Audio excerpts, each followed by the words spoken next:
खबर उन्नाव से है, जहां बीजेपी सांसद साक्षी महाराज की हैट्रिक पर सदर विधायक पंकज गुप्ता व भाजपा जिला पदाधिकारियों ने शहर के झंडेश्वर महामंदिर में धार्मिक अनुष्ठान किया।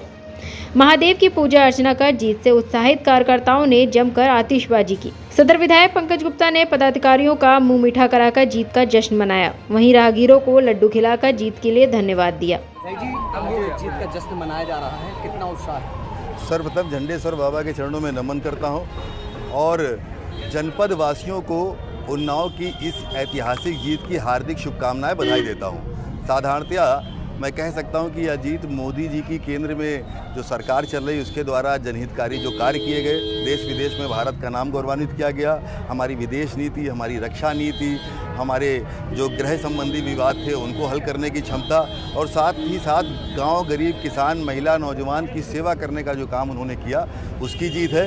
और सबसे बड़ा कार्य जो हमारे ज़मीनी स्तर के भारतीय जनता पार्टी के कार्यकर्ता रात दिन उनका परिश्रम पूरे 5 साल बिना थके बिना रुके लगातार जनता के बीच में रहकर जो जनता की सेवा करने का काम और चुनाव के दौरान भी जनता के बीच में रहकर जनता का मत दिलाने का काम जो उन्होंने किया, मैं इसके लिए समस्त कार्यकर्ताओं का उनके चरण वंदन करते हुए हृदय से बहुत बहुत बधाई और बहुत बहुत शुभकामनाएं देना चाहता हूं। उन्नाव में 5 लाख का दावा था, 5 लाख से 35,000 पे आ गया और उत्तर प्रदेश में बहुत ही निराशाजनक प्रदर्शन रहा। कहाँ कमी रह गई? देखिए, कहीं ना कहीं विपक्ष के लोगों ने जनता को गुमराह करने का काम किया।